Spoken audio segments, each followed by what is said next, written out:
Hello అండి. ఇప్పుడైతే నా మనసులో ఇవన్నీ ఫీలింగ్స్ ఉన్నాయండి. కోపము, బాధ, ఆశ్చర్యం, ఇంకేం చేయలేమన్న ఫీలింగ్ వచ్చేసిందండి.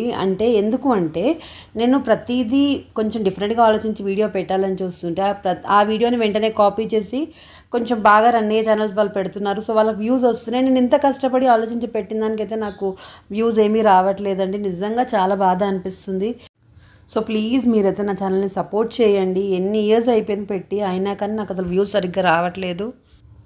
మళ్ళీ వాళ్ళు ఒక పెద్ద ఛానల్లో చూసి ఏదైనా ఐడియా చెప్పినప్పుడు మాత్రం వీళ్ళ ఛానల్ని చూసామని చెప్తున్నారు. అలాగే నా ఛానల్ని కూడా చెప్తే చాలండి. జస్ట్ మీరైతే మళ్ళీ చూస్తారు కదా నా ఛానల్ని. ఐడియాస్ని కాపీ కొట్టినందుకైతే బాధ లేదండి. కానీ జస్ట్ ఇప్పుడు సంతోష్ టైలర్స్ ఛానల్ని చూసాము అని చెప్తే కొంచెం నాకు కూడా ఒక స్కోప్ ఉంటుంది కదండి. అందుకని ఒక చిన్న రిక్వెస్ట్ అండి, అంతే. నిజంగా ఏదైనా తప్పుగా చెప్పుంటే మాత్రం నా సైడ్ నుంచి అయితే నేను సారీ అండి. నెక్స్ట్ టైం నుండి మాత్రం నా వీడియోస్ చూసి చేసినా సరే ప్లీజ్ నా పేరైతే చెప్పండి. ఇది ఒక చిన్న రిక్వెస్ట్ అండి. ఇప్పుడు వీడియోలోకి వెళ్ళిపోదామండి. హాయ్ ఫ్రెండ్స్, సంతోషి టైలర్స్కు మీకు స్వాగతం అండి. నిన్న నేను మీకు బ్యాక్ పార్ట్ ఎలా మార్క్ చేసుకోవాలి, ఎలా కట్ చేసుకోవాలో చూపించాను కదా. సో ఇప్పుడు నెక్స్ట్ వీడియోలో నేను మీకు హ్యాండ్స్ కటింగ్ అనేది చాలా ఈజీ పద్ధతిలో చూపిస్తానండి. సో ఇంతకుముందు ఎప్పుడు ఈ కటింగ్ అయితే చూసి ఉండరు, అంత ఈజీగా నేర్పిస్తాను, అది కూడా టేప్ అవసరం లేకుండా. సో ఇప్పుడు క్లాత్ని కింద వైపున ఇలా ఫోల్డింగ్ చేస్తున్నాను చూడండి. ఆల్రెడీ 2 మడతల పైన ఉంది. ఇప్పుడు ఇంకోసారి మడత వేసేటప్పటికి 4 మడతలు అయ్యాయి కదా. సో మనకు 2 చేతులు కట్ చేసుకోవడానికి ఈ విధంగా ఫోల్డ్ చేసుకోవాలి. ఇప్పుడు ఇది ప్లెయిన్ బ్లౌజే అండి, సైజ్ బ్లౌజ్ కూడా. సో మనం ఫస్ట్ కింద ఎప్పుడైనా హెమ్మింగ్ పట్టికి పెట్టాలి కదా. ఇప్పుడు నేను మళ్ళీ క్లియర్గా చూపిస్తున్నాను చూడండి. బ్లౌజ్ని ఫస్ట్ సీదా వైపుకి తిప్పేసుకున్నాను. తర్వాత ఇప్పుడు కింద ఎంత వదలాలి అనేది కూడా మీకు సైజ్ బ్లౌజ్తోనే తెలిసిపోతుంది అనమాట. నార్మల్గా అయితే ఒక 1.5 ఇంచ్ అట్లా వదిలేసుకుంటాము. సో ఇక్కడ ఒక్కొక్క కస్టమర్కి అది చిన్నగానే ఉండాలి అంటారు హెమ్మింగ్ పట్టి. సో ఇప్పుడు చూడండి, అక్కడ ఎంత ఉందో అంత మార్కింగ్ అయితే వేసుకోండి. కింద వైపున మనం లోపలికి మలుచుకోవడానికి ఇంకో 1/2 ఇంచ్ క్లాత్ అనేది తీసుకుంటాం అనమాట.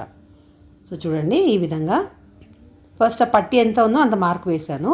అండ్ కింద ఫోల్డింగ్కి కావాలి కదా, దానికోసం ఇంకొక మార్క్ వేస్తున్నాను.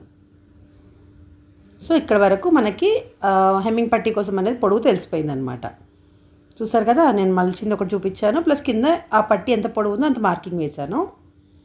ఇంతే. ఇప్పుడు మీకు ఎంత పెట్టాలి ఏంటి అనే డౌట్ ఏం అక్కర్లేదండి. పర్ఫెక్ట్గా ఆ బ్లౌజ్ ఎలా అవుతుందో ఇది కూడా అలాగే వచ్చేస్తుంది. ఇప్పుడు కింద హ్యాండ్ రౌండ్ కరెక్ట్గా సెట్ చేసుకొని ఇప్పుడు ఈ విధంగా చేతిని కరెక్ట్గా ఇట్లా సెట్ చేసుకోండి. ఇది ప్లెయిన్ బ్లౌజ్ కాబట్టి కొంచెం సాగదీసినట్టుగానే పట్టుకోవాలన్నమాట. ఇక్కడ కుట్టు వైపున ఒక లైను, పైన కుట్టు కోసం ఇంకో 1/2 ఇంచ్ ఎక్స్ట్రా అనమాట. సేమ్ అవతల వైపున కూడా అలాగే, అది ఎక్కడి వరకు అయితే ఉందో అక్కడ వరకు, ప్లస్ మళ్ళీ పైన 1/2 ఇంచ్ కుట్టు కోసం మార్క్ వేశాను. తర్వాత కింద చేయి రౌండ్ ఎంత ఉందో అంత మార్క్ వేసేసుకోవాలి. సో ఇక్కడ వరకు అన్ని మార్కింగ్స్ అయిపోయాయి కదా. సో ఇక్కడ షేప్ డ్రా చేసుకోవడం రాని వాళ్ళ కోసం కూడా నేను ఇంకో టిప్ చెప్తాను చూడండి. So blouse back part side mark వేసుకోవాలి. చూడండి, ఇప్పుడు నేను ఇది మీకు పైన కనిపించేదేమో ఫ్రంట్ పార్ట్, కానీ నేను మార్క్ వేసేది వచ్చేసి బ్యాక్ పార్ట్. చూడండి, ఈ విధంగా మనకు ఆ లైన్ కనిపిస్తుంది కదా, జస్ట్ ఆ లైన్ పైన ఇలా డ్రా చేసుకోండి. చాలా సింపుల్ అండి, మీకు చాలా ఈజీగా, కొత్త వాళ్ళకు కూడా షేప్ ఈజీగా డ్రా చేయడానికి అయితే వచ్చేస్తుంది. చూస్తారు కదా, మళ్ళీ అదే ప్లేస్లో పెట్టేసి నేను జస్ట్ ఇట్లా ట్యాప్ చేశాను. మీకు ఇక్కడ క్లియర్గా కనిపిస్తుందో లేదో, ఆ పైన లైన్ మార్కింగ్ కనిపిస్తుంది లైట్గా, దానిపైన డ్రా చేసేయండి. అంతే అండి, చాలా సింపుల్గా ఉంది కదా. సో ఎవరైనా ఈజీగా చేసేయగలుగుతారనమాట. మళ్ళీ దీనికోసం కొలతలు అవి ఏం అవసరం లేకుండా ఈజీగా చేసుకోవచ్చు. ఇంకొంచెం అలవాటు అయిపోయినాక మీకే ఫ్రీ హ్యాండ్తో కూడా డ్రా చేయడం అనేది వచ్చేస్తుంది అనమాట. సో ఇక్కడ అయిపోయింది. ఇప్పుడు చేయి రౌండ్ దగ్గర 2 ఇంచులు ఖర్చు కోసం అనేది తీసుకుంటున్నాను. దానికోసం కూడా చెప్పాను కానీ మన వేలలో 2 గీతలంత మార్కింగ్ తీసుకుంటే సరిపోతుంది. పైన మాత్రం కొంచెం జాయింట్ పడుతుంది చంకభాగం దగ్గర. తర్వాత కింద వైపున ఇలా క్రాస్గా ఒక లైన్ అనేది వేసుకోవాలండి. ఎందుకు అంటే మనకి ఎగ్జాక్ట్గా ఫోల్డింగ్ అక్కడ వరకు వస్తుందని తెలిసిపోతుంది అనమాట. మనం ఎంత పర్ఫెక్ట్గా మార్క్ వేసుకుంటున్నామో కుట్టేటప్పుడు కూడా అంతే పర్ఫెక్ట్గా ఉండాలి అంటే మాత్రం ఇలా చిన్న చిన్న టిప్స్ అన్నీ ఫాలో అవ్వాలండి. సో చూసారు కదా, ఫస్ట్ ఇలా కొంచెం ఒక 1/2 ఇంచ్ మడత తీసుకొని కుట్టేసి కరెక్ట్ ఆ లైన్ ఎంతవరకు ఉందో అంతవరకు ఫోల్డింగ్ అనేది చేసేస్తామన్నమాట. సో ఇప్పుడైతే నేను కట్ చేస్తున్నాను. సో మీకైతే ఈజీ టిప్స్లో చెప్పాలనేసి ఎప్పుడు అనుకుంటానండి. సో మీకు ఈ వీడియో కూడా నచ్చిందని అనుకుంటున్నాను. నచ్చితే ప్లీజ్ వీడియోని ఇప్పుడే లైక్ చేసేయండి. అలాగే మీకు బాగా నచ్చితే లేదా ఏమైనా డౌట్ ఉన్నా సరే ఒక చిన్న కమెంట్ అన్న చేయండి. అయితే ఇప్పుడు కింద వైపున గమనించారు కదండి, ఇలా క్రాస్గా కట్ చేసుకోవాలి. అండ్ ఇక్కడ ఫోల్డింగ్ దగ్గర కచ్కా కూడా ఇచ్చేస్తాను అనమాట. నెక్స్ట్ ఇప్పుడు లోతు కూడా అంతే ఈజీ మెథడ్లో చూపిస్తానండి ఎలా కట్ చేయాలి అనేది. ఇక్కడ నేను కింద మళ్ళీ చూపిస్తున్నాను. కింద ఒక 1/2 ఇంచ్ కుట్టేసుకొని ఆ లైన్ వరకు మనం సైడ్ క్రాస్ ఇచ్చాం కదా, దానివల్ల మనకి మొత్తం అన్ని చోట్ల మార్కింగ్ వేయకపోయినా ఈజీగా తెలిసిపోతుంది అనమాట. ఎగ్జాక్ట్గా అదే ప్లేస్లో ఫోల్డింగ్ అనేది వచ్చేస్తుంది. సో అందుకని ఇలా కట్ చేసుకుంటామండి. సో ఇప్పుడు వీటిని ఓపెన్ చేస్తున్నాను చూడండి. అంటే 2 లేయర్స్ ఓపెన్ చేసుకుంటాము. తర్వాత ఇటువైపున ఫోల్డింగ్ అనేది ఉంటుంది. ఆ ఫోల్డింగ్ని ఫస్ట్ కట్ చేసుకోవాలి. మీకు ప్రతి వివరం చాలా క్లియర్గా చెప్పాలనే చూస్తున్నానండి. సో ఇప్పుడు మధ్యలో కచ్చిక ఇచ్చాం కదా, అక్కడ ఒక మార్క్ వేశాను. ఇటువైపున అంటే నా సైడు ఒక లోపలికి ఒక 1 ఇంచ్ అనేది మార్కింగ్ వేసుకుంటున్నాను చూడండి. ఈ విధంగా వేసుకొని ఇప్పుడు లోతు కట్ చేసుకోవడానికి చాలా ఈజీ టిప్ చెప్తున్నానండి. ఇప్పుడు లోపల లైన్ పైన మన ఫింగర్ అనేది పెట్టుకొని ఈ విధంగా ఫోల్డింగ్ చేసుకోవాలి. అంటే 1 ఇంచ్ గ్యాప్ ఉండేటట్టుగా చూసుకోవాలి.